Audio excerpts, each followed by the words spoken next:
इसके बाद में ऑटिज्म स्पेक्ट्रम डिसऑर्डर का अदर क्राइटेरिया के हम बारे में बात करेंगे। अदर क्राइटेरिया में हम DSM-5 के बारे में देखेंगे कि DSM-5 में जो ऑटिज्म वाले चाइल्ड रहते हैं उनके लिए उन्होंने क्या क्या बोला गया, उनके क्या क्या फीचर्स हो सकते हैं। चाइल्ड जो ऑटिज्म वाले चाइल्ड होते हैं उनमें कौन कौन से सिम्टम्स को देखने को मिलेगा। तो उसमें हम सबसे पहले उन्होंने जो DSM-5 ने ये बोला था कि जो चाइल्ड रहेगा उसमें मेनली दो चीज़ों में इम्पेयरमेंट देखने को मिलेगा हमको। जो सोशल इंटरेक्शन होता है, जो सोशल कम्युनिकेशन होता है एक उसमें, और दूसरा होता है उनमें जो बच्चे जो रहते हैं उनमें हमको रिपीटेटिव बिहेवियर देखने को मिलता है, स्टेरियोटाइप, इंटरेस्ट और एक्टिविटी देखने को हमको मिलेगा। तो अब हम पहले बात करते हैं कि यहाँ पे सोशल इंटरेक्शन और सोशल कम्युनिकेशन में क्या क्या आएगा।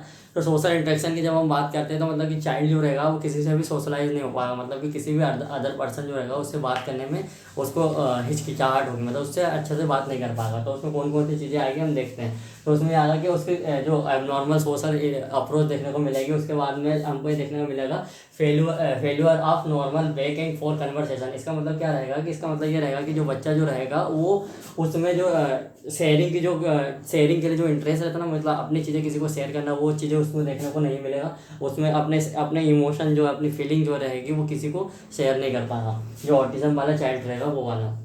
उसके बाद में इसमें हम देखते हैं फेलियर टू इनिशिएट और रिस्पॉन्ड टू सोशल इंटरेक्शन। इसका मतलब क्या रहेगा कि मतलब किसी भी जैसे कि कोई पर्सन आया तो जो ऑटिज्म वाला चाइल्ड रहेगा वो उससे इंटरेक्ट नहीं कर पाएगा, मतलब कि उसको यही नहीं पता रहेगा कि मुझे इस पर्सन से इंटरेक्ट कैसे करना, मतलब कि किसी भी टॉपिक को बात कैसे करना उससे वो ऑटिज्म वाला बच्चा नहीं समझ पाएगा। फिर हमको ये देखने को मिलेगा उन बच्चों में हमको जो आई कॉन्टैक्ट रहेगा, मतलब कि वो बच्चे हमसे आई कॉन्टैक्ट नहीं करेंगे। उसके बाद में जो गेस्चर्स जो रहता है, मतलब जो हमारे फेशियल एक्सप्रेशन जो रहते हैं वो चाइल्ड समझ नहीं पाएगा। जैसे कि हमारा फेशियल एक्सप्रेशन जैसे हम हंस रहे हैं, रो रहे हैं, वो उन बच्चों में हमको ये चीज़ें देखने को नहीं मिलेगी और वो इन एक्सप्रेशनों को समझ नहीं पाता है। फिर हम देखते हैं in the development maintain understanding relationship. इसका मतलब क्या रहेगा कि जो ऑटिज्म वाले चाइल्ड रहेंगे वो किसी भी प्रकार का रिलेशनशिप में नहीं रहेंगे, मतलब वो किसी प्रकार का रिलेशनशिप नहीं करेंगे, और कर भी लिया तो उसको ज़्यादा टाइम तक वो मेंटेन नहीं रख पाते हैं और उनको उस रिलेशनशिप के बारे में कोई समझ नहीं रहती। उसके बाद हम देखते हैं उसके रिपीटेटिव या स्टेरियोटाइप बिहेवियर। तो जब रिपीटेटिव की बात करता है तो मतलब क्या होता है कि उसको वो बार बार चीज़ें रिपीट करेगा। फिर stereotype, pattern, interest and activities का मतलब भी क्या होता है, स्टेरियोटाइप का मतलब ये होता है कि चीज़ें वो रिपीट करता है। अब कौन कौन सी चीज़ें रिपीट करता है तो उसमें हमको देखने को मिलता है। जैसे मैंने हम बात करते हैं कि जो मोटर मूवमेंट रहते हैं, मतलब कि जो ऑटिज्म वाला बच्चा रहेगा ना उसके जो हाथ रहेंगे उसके इस टाइप का, मतलब अपने हाथ को वो घुमाता रहेगा या अपने हाथों को मुंह पे लेके आएगा, उसकी ये चीज़ें आपको देखने को दिन भर मिलेगी, मतलब वो ये चीज़ें रिपीट करता रहेगा।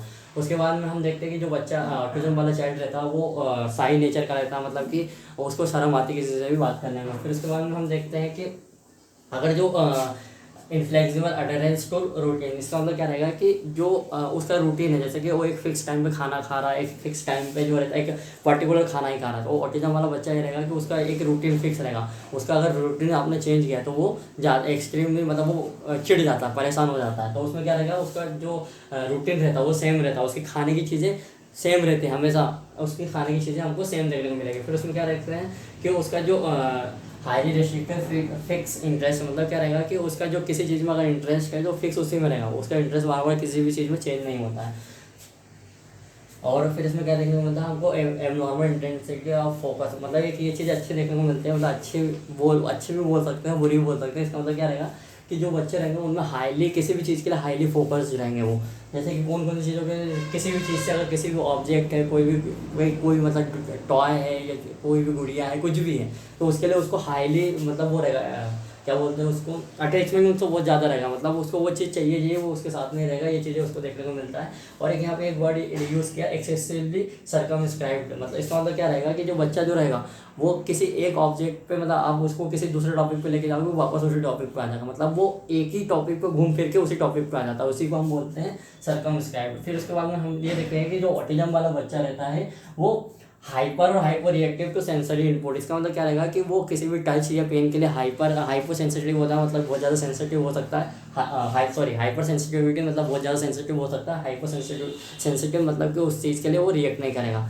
और हमको ये भी देखने को मिलता है कि वो एक पर्टिकुलर जो साउंड रहता है ना उस पर वो बहुत ज़्यादा रिएक्ट करता है। कुछ बच्चे जो रहते हैं सिर्फ पर्टिकुलर साउंड पर ही रिएक्ट करेंगे। इसके बाद में हम देखते हैं कि जो DSM-5 रहता है, इसमें उसने जो इम्पेयरमेंट के 3 लेवल दे रखा है कि लेवल 1, लेवल 2, लेवल 3 के ऑटिज्म के बच्चे हमको किस प्रकार दिखेंगे। तो लेवल 1 वाले को उन्होंने जो रखा था वो माइल्ड लेवल में रखा था। इसका मतलब क्या रहेगा कि उस बच्चे को, अगर किसी को माइल्ड ऑटिज्म किसी बच्चे को, तो उस बच्चे को बहुत कम सहारे की ज़रूरत पड़ेगी, मतलब दूसरे के सपोर्ट की कम ज़रूरत पड़ेगी। किसी से भी बात करने के लिए, किसी से भी सोशलाइज होने के लिए उसको दूसरों की नीड की कम ज़रूरत पड़ेगी। इसमें कब ज़रूरत पड़ेगी, जब हम उसको एक मतलब एक पर्टिकुलर इन्वायरमेंट से दूसरे इन्वायरमेंट में अगर चेंज कर रहे हैं तो उसको थोड़े बहुत सहारे की ज़रूरत पड़ सकती है, बाकी उनको कोई सहारे की ज़रूरत नहीं पड़ती।